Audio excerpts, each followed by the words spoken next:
গরুর মাংসের কালাভুনা কিন্তু আমরা সবাই খেয়েছি, কিন্তু ব্রয়লার মুরগির কালাভুনা কিন্তু আমরা দেখা যায় ম্যাক্সিমাম মানুষ খাই নাই। তো আমিও কখনোই খাই নাই, আজকেই প্রথম বানাবো। আর সম্পূর্ণ রেসিপিটা যদি পেতে চান তাহলে ভিডিওটা দেখতে হবে। আসসালামু আলাইকুম, কেমন আছেন সবাই? আশা করি ভালো আছেন, আমিও আলহামদুলিল্লাহ ভালো আছি। তো আবার একটা নতুন রেসিপি নিয়ে চলে আসলাম আপনাদের মাঝে। আর আমি আজকে ব্রয়লার মুরগি কালাভুনা বানাবো, সেটাই দেখাবো। তো আমি প্রথমে কিন্তু একটু সরিষার তেল আর একটু সয়াবিন তেল দিয়ে দিয়েছি কড়ার ভিতরে। তার ভিতরে আমি গোটা গোটা সব মশলাই দিয়ে দিয়েছি। আর এই মশলাটা একটু বাদামি কালার হওয়ার পরে আমি পেঁয়াজটা দিয়েও ভেজে নিব। মানে যেভাবে আমি দেখাইতেছি সেমভাবে রান্নাটা করলে কিন্তু আসলে অনেক মজা হবে। আর একদমই মিস করবেন না, ভিডিওটা সম্পূর্ণ দেখবেন, না দেখলে কিন্তু বুঝতেই পারবেন না ব্রয়লার মুরগির কালাভুনা কিভাবে বানাইতে হবে। আর যাদের যাদের আমার ভিডিও ভালো লাগে অবশ্যই একটু লাইক কমেন্ট করবেন। ইদানিং দেখি আপনারা আমাকে ভালোবাসেন না, একদমই কিন্তু লাইক কমেন্ট হয় না। তো হঠাৎ করে কেন এত ভালোবাসা কমে গেল সেটাও একটু জানাবেন তো আমাকে, তাহলে আমি অবশ্যই সেই ভুলগুলো কিন্তু শুধরে নেব। যাই হোক, তো দেখতে থাকেন আমার রান্নাটা। আমি কিন্তু এখন বাটা মশলা সব দিয়ে দিতেছি। আর আমার জিরার পেস্টের মানে জিরার যে বাটাটা ছিল এর ভিতরে সব মশলা কিন্তু মানে যেগুলো গোটা মশলা দিচ্ছি এগুলো আবার বাটাও ছিল, সেটা আবার একটু দিয়ে দিয়েছি আমি। মরিচের গুঁড়া, হলুদের গুঁড়া, মানে যা যা লাগবে সব কিছুই দিয়ে মশলাটা একটু ভালোভাবে কষিয়ে তারপরে আমি মুরগির মাংসটা দিয়ে দিব।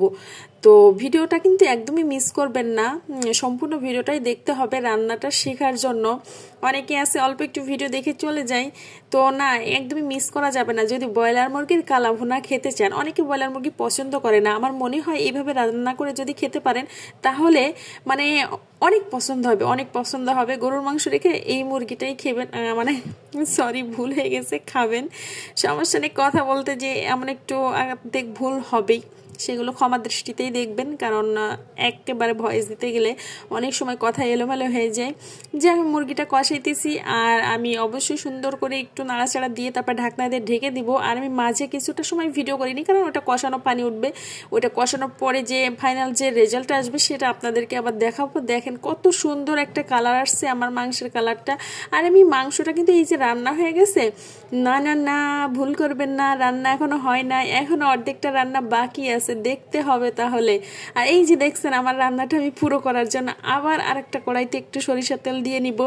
আর সেখানে আমি কয়েক টুকরা রসুন কুচি করে নিয়েছি, সেটা একটু আবার একটু ব্রাউন কালার করে নিব। করে নিয়ে এখানে আমি মুরগির মাংসটা বাগার দিয়ে দিব, আবার যেমন শাক বাগার দিই না এমনই বাগার দিব, তাহলেই তো আমার হবে না ব্রয়লার মুরগির কালাভুনা। তো কারা কারা এই পর্যন্ত আমার ভিডিওটা দেখছেন তাদেরকে অসংখ্য ধন্যবাদ। অবশ্যই ভালো লাগলে একটু লাইক কমেন্ট দিয়ে পাশে থাকবেন। আমার পেজটা ফলো না দিয়ে থাকলে অবশ্যই ফলো দিয়ে যাবেন। আর যদি যদি বেশি ভালো লেগে যায় অবশ্যই একটু শেয়ার করতে ভুলবেন না। আর এই মাংসটা এত ইয়ামি হয়েছে, মানে আসলে মনে হচ্ছিল যে আমি গরুর মাংসের কালাভুনা দিয়েই ভাত খাইতেছি। আমি কিন্তু ফাজলামি করে বলতেছি না, এটা সিরিয়াসলি অনেক মজা হয়েছে। আমার বাচ্চারাও বলছে যে মজা হয়েছে, মানে নিজের ঢোল নিচে পিটাইতেছি। কে পিটাবে বলেন? আপনারা তো আর খেয়ে দেখেন নাই যে বুঝবেন কেমনে যে কতটা মজা। আমিই বলতেছি, কারণ আমি তো খেয়েছি, আমি জানি কতটা মজা হয়েছে। জাস্ট ফান করলাম। এখন আমার বিদায় নিতে হবে, অনেক সময় ধরে বক বক বক বক করলাম। যাই হোক, সবাই ভালো থাকবেন, আল্লাহ হাফেজ, আমার জন্য দোয়া করবেন।